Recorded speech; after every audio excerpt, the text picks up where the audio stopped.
This project is sponsored by Altium 365. Altium 365 is a cloud-based platform designed for electronics design and engineering. It provides a suite of tools for PCB design, including equipment management, supply chain, library management, ECAD connectivity, co-design and integrations, and manufacturing portal. Accelerate your time to market with Altium 365 streamlined workflows, real-time collaboration tools, and automated process that reduce design iterations and rework.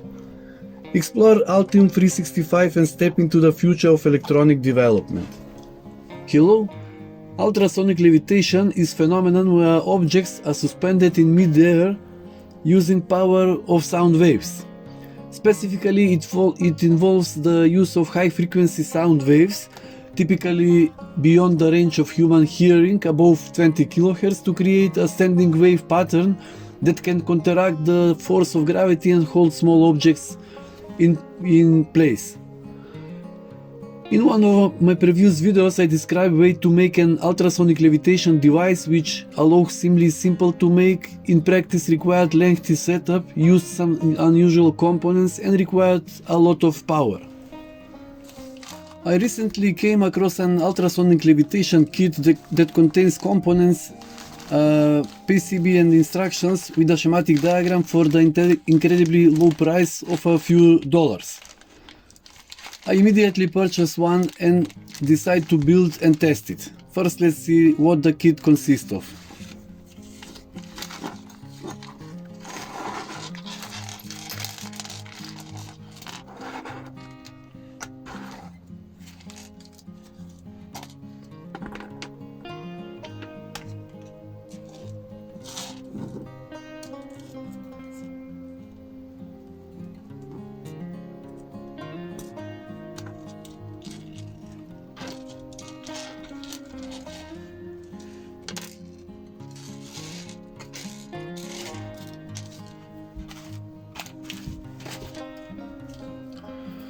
So this is STC 15F104W single chip microcontroller.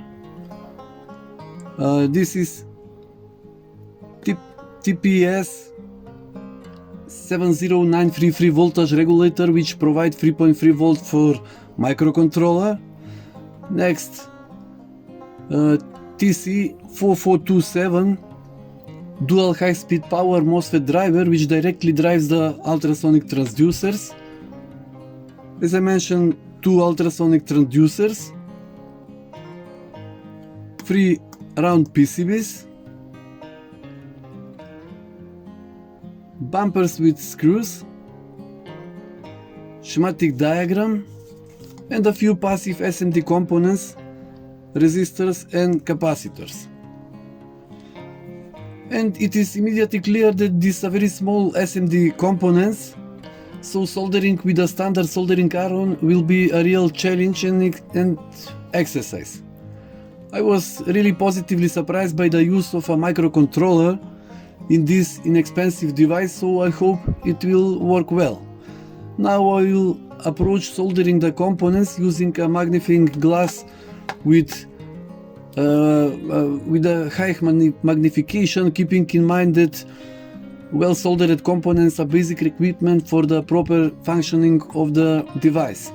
I will skip this part so as not to overload the video and devote more time to testing.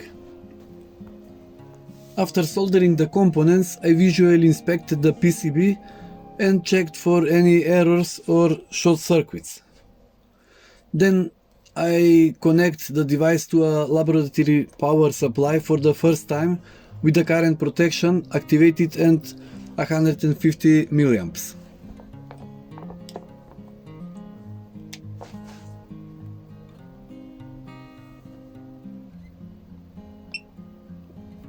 As you can see, the constant current protection is activated and the TC4427 chip heats up, which is an almost certain sign that it is not working and is defective. Fortunately, I had an UCC 27524 integrated circuits from one of my previous projects for making a Tesla coil. This chip has an identical pinout STC4427, only it is designed for much higher currents, so it can be put in its place without any modification. Now let me explain the basic principle of operation of this device. When both transducers are activated, they emit ultrasonic waves toward each other. The waves interfere with each other, creating a standing wave pattern in the space between the transducers. In a standing wave, there are fixed points of maximum displacements antinodes, and points of no displacements, there are nodes, these dots. The nodes are region of low pressure, while the antinodes are regions of high pressure. Small lightweight objects placed in the standing wave experience an acoustic radiation force. This force pushes the object toward the nodes, low pressure regions of the standing wave, where they become trapped and they float. To form the standing waves, it is necessary to place the two transducers at a precisely defined distance, which roughly represents an integer multiply of half wavelength. Specifically in our case, for a frequency of 40 kHz, the half wavelength is 4.29 millimeters, which means that distance between the transducers can be n multiplied by 4.29. This distance may vary slightly depending on atmospheric conditions. Now let's perform some basic tests and see if and how the device works in real conditions. First, with this small oscilloscope, I want to look at the shape and frequency of the signal that is generated by the microcontroller and then amplified by the MOSFET driver chip. I measure this signal directly at the transducers.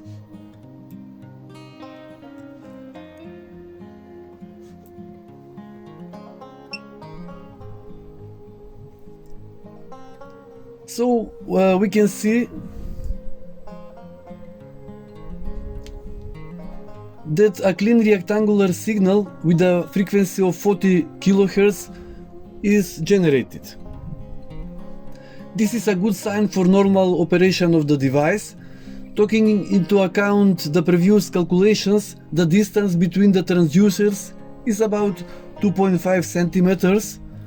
Next, we need to carefully try to place a small styrofoam ball in the space between the two transducers.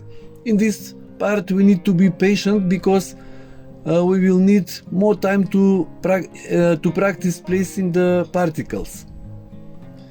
We may also need to experiment a little with the distance between transducers.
And finally, a brief conclusion. This is an incredible, cheap and visually fascinating toy through which we can learn a lot about the behavior and physics of standing waves.